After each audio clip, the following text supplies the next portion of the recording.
우리가 이제 생각지도 못했던 이런 일을 경험하면 멘붕이 된다 이런 얘기 하잖아요. 네. 멘탈이 붕괴된다. 제가 보기엔 그 정도가 아니고 천붕이에요. 천붕. 국민의힘은 하늘이 무너진 겁니다. 이재명이 하늘이었어요. 이 탄핵 내란 국면을 이재명 때리기, 이재명 공격하기로 돌파하려고 했는데 그 공격 포인트가 사라져버리다 보니까 대선의 프레임이랄까요? 이게 없어져 버렸어요. 그러면 조기 대선이 만약 현실이 되면 지금 국민의힘은 프레임을 못 잡습니다. 그러면 다시 이것도 있잖아, 사법 리스크, 저것도 있잖아 이렇게 갈 텐데 국민들은 어쨌든 당장 눈앞에서 저 피선거권이 날아갈 수 있었던 요 위험에서 벗어났기 때문에 이재명이라는 사람의 사법 리스크가 상당 부분 없어진 걸로 이렇게 생각을 하고 있어요. 근데 거기다 대고 이것도 있잖아, 저것도 있잖아 이런 게 안 먹힐 거란 말이에요. 그래서 사실은 제가 보기에 이 계엄 내란 이후에 그 내부에서의 어떤 자정 쇄신 이런 목소리도 좀 나오는 듯하다가 그걸 눌러버렸잖아요. 강성 지지층하고 당 내부의 뭐 TK, 네. PK 쪽 의원들이 그 지금 이 일종의 이제 스스로 자초한 그런 한계가 이 맞물려 가지고 증폭되고 있는 게 아닌가 싶어요. 그러니까 지금이라도 저는 방향을 전환해야 된다. 그래서 윤석열 대통령하고 선을 안 그을 수가 없습니다. 만약 탄핵이 인용된다면 그래야 대선을 할 수 있어요. 근데 이재명 때리기만으로 가뜩이나 쉽지 않은 대선이었는데 더 어려워진 상황이고 그렇다 보니까 너무 당혹감이 크니까 오전에 이재명 대표를 향해서 승복하라고 얘기했던 권성동 대표가 오후 들어가지고 이해할 수도 없고 뭐 이런 말씀 하시잖아요. 저는 이제 국민의힘이 조금 약간 뭐랄까 정치적 이성을 찾아야 된다. 너무 지금 감정적으로 이 뭐랄까요 미움, 뭐 혐오, 근데 이런 것에 전략에 초점이 가 있어요. 그래가지고는 이 내란 이후에 대선을 아니 어떤 국민들이 그 이재명이 아무리 사법 리스크가 있고 아무리 비호감이 높다고 한들 내란을 일으킨 그 윤석열 대통령과 선을 못 긋고 그로부터 자성하고 반성하지 않는 당신들한테 권력을 줄 수 있느냐 이렇게 묻지 않겠어요 거꾸로. 그래서 저는 지금이라도 국민의힘이 전략의 틀을 바꿔야 된다고 생각합니다. 정 의원님, 지금 국민의힘이 생각보다 이렇게 된 이제 이재명 대표의 사법 리스크가 해소된 뒤에 오히려 오른쪽으로 더 갈 수도 있다. 이런 해석도 저는 나오더라고요. 그렇게 봐요. 이게 참 이상한 게 사실은 애초부터 그 비상계엄이 있을 때부터 이거는 보수의 가치와 맞지 않다 해가지고 그때 선을 걷으면 오히려 지금 이재명 대표의 사법 그 결정과 상관없이 상당 부분 중도층을 견인할 수 있는 기회가 있었는데 그때부터 스스로가 그 친윤 충성을 맹세하면서 정말 이해할 수 없는 방향으로 나가지 않았습니까? 지금 이렇게 되면은 더 이제 이런 얘기를 하죠. 우리끼리 돌돌 뭉쳐야 한다. 윤석열 외에는 대안이 없다. 이런 식으로 하면서 아마 친한계 중에 벌써 일부가 이렇게 말하는 건 친한계가 더 쪼그라든다는 거거든요. 그래서 보면은요, 우리나라 정치 현상이 스스로가 막 그 살을 깎고 뼈를 에이는 그런 고통 속에서 자정하고 개혁해서 국민의 신뢰를 얻기보다는 상대가 헛발질을 함으로써 이제 그런 어떤 그 뭐라 그럴까 그 상대적인 반사 이익을 얻는 경우가 많거든요.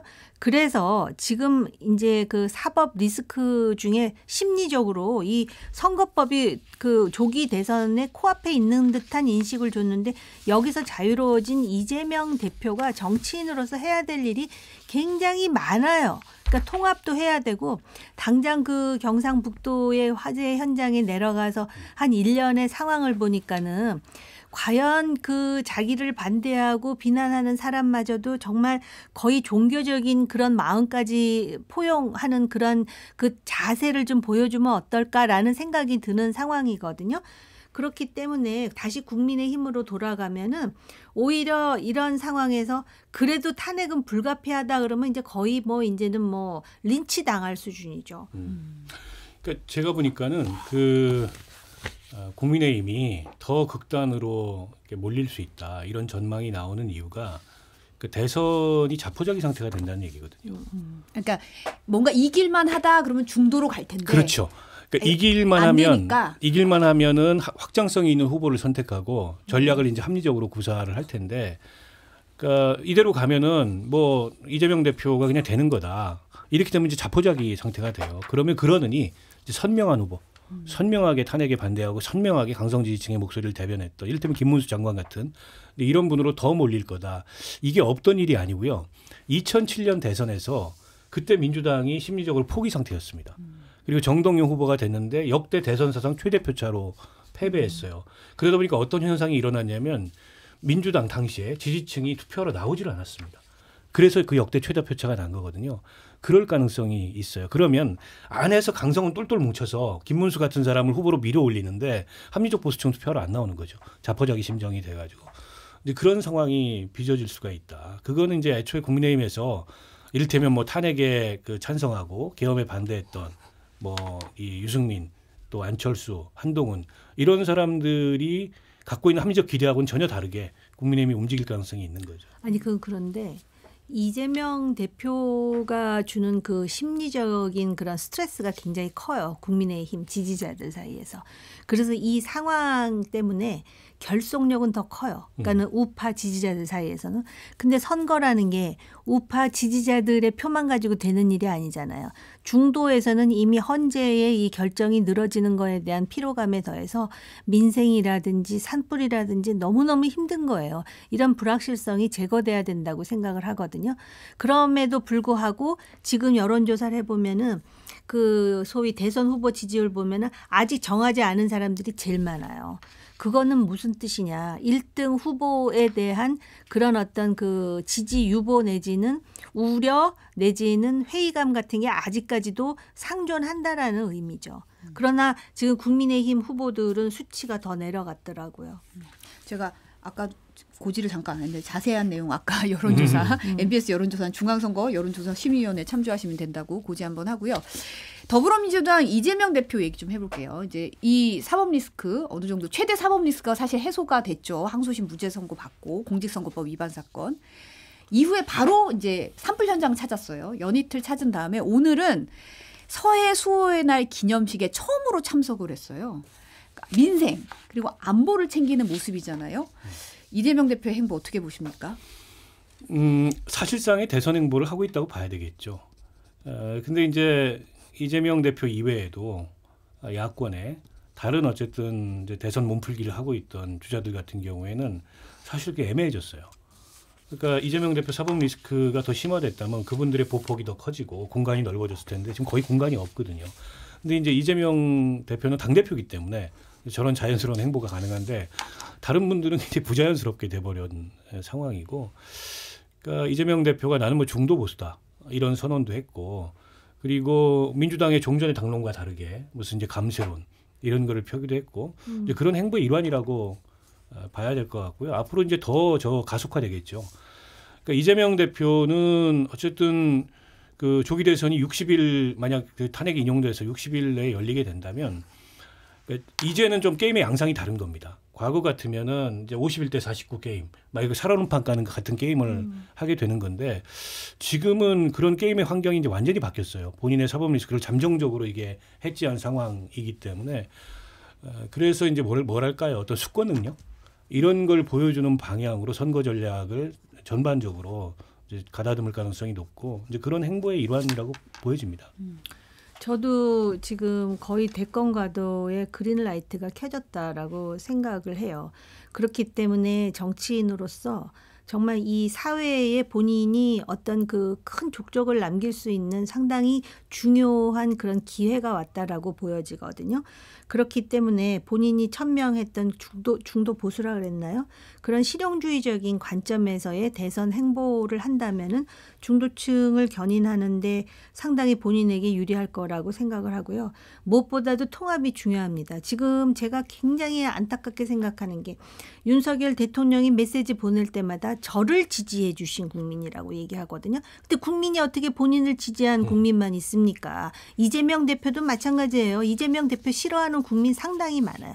그 사람들까지도 나는 정말 그 뭐랄까 순교하는 마음으로 껴안는다는 그 통합의 자세가 필요하고요. 그리고 이거는 개인적인 생각인데 천우 신조의 인식을 버려야 될 것 같아요. 아, 나는 이렇게 2심에서도 무죄가 나오고 지금 하늘이 나를 돕고 있다.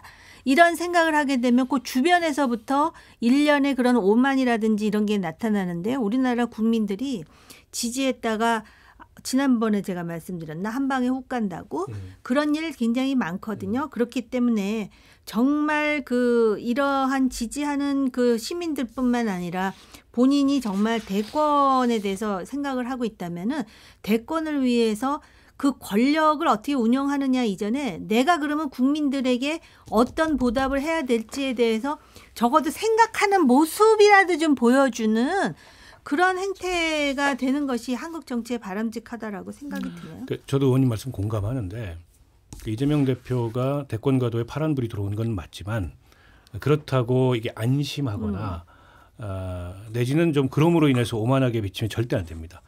민심이라는 거는 하루아침에도 달라질 수 있고 지난 대선이 0.73% 차이였다는 걸 기억해야 돼요. 네.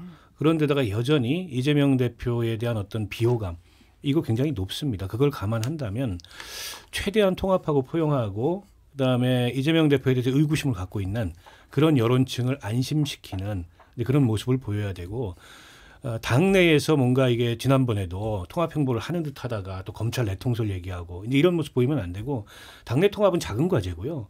이제 국민 통합에 나서야 되는데 본인에 대해서 의구심을 갖고 있는 그런 여론층을 설득할 수 있는 그런 비전이나 그런 면모를 보여야 되고요.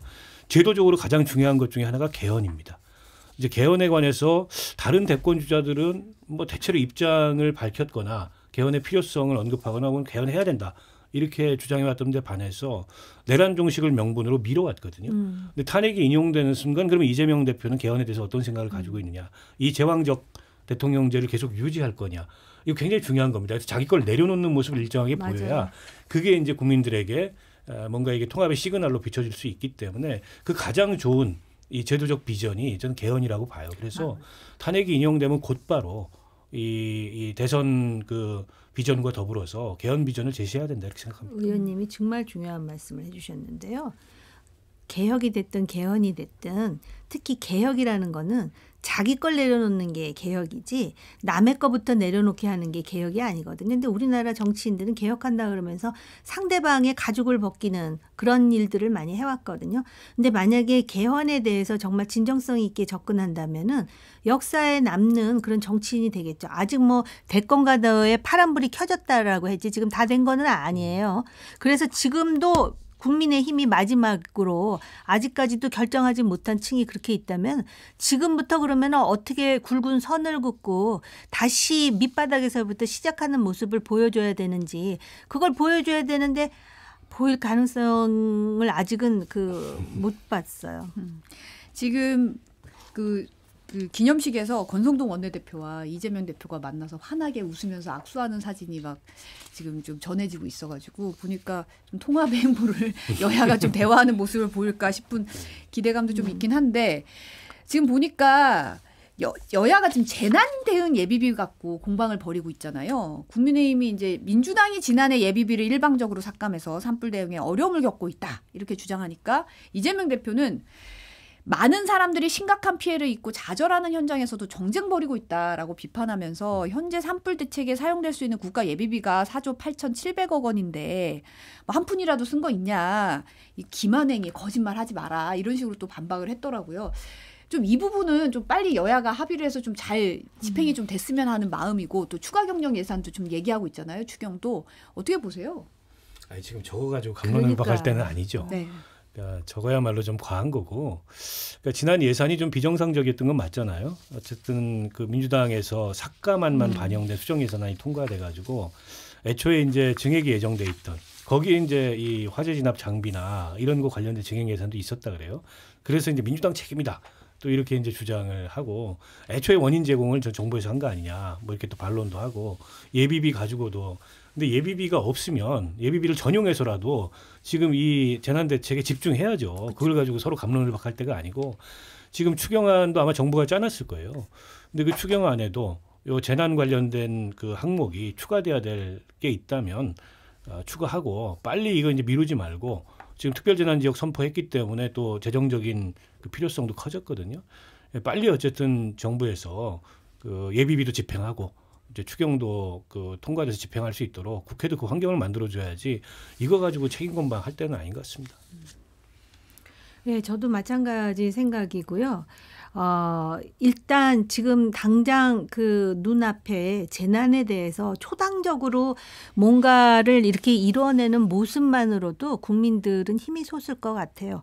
그리고 과연 지난번 예산에서 그 재난과 관련해서 예산이 깎였는지 여부는 뭐 공개할 수 있는 그러한 그 장은 얼마든지 있습니다. 일단 지금은 예비비가 됐든 추경이 됐든 해서 이 문제, 그다음 민생과 관련해서 협조하는 모습을 보이고 그런 문제에 대해서는 그러나 덮고 넘어가면 안 되는 거거든요. 그러니까는 그거는 나중에 소위 뭐 국회의 그 장을 통해서라든지 또는 뭐 요새는 얼마나 공부할 수 있는 공간이 많습니까? 그렇게 해서 민주당이 이렇게 예산을 깎았는데 여기서 지금 재난이 깎였다든지 또 민주당으로서는 그게 아니라든지 그거 얼마든지 문서로서도 할 수 있는 건데 지금 그걸 가지고서 산불 나가지고서 저는 또 놀란 게요. 이 얘기는 해야 되겠어요. 그 산불 현장을 정치인들이 찾아가잖아요. 그러면 자 사진 찍으시고 다 찍으셨나요? 아니 그걸 아직도 하고 있더라고요. 거기서 사람이 죽어가는데 이게 우리나라 정치인들의 수준인 거예요. 그러니까 민도를 못 따라가는 거예요. 그러니까 이 예비비 가지고 아직까지도 싸우고들 있죠.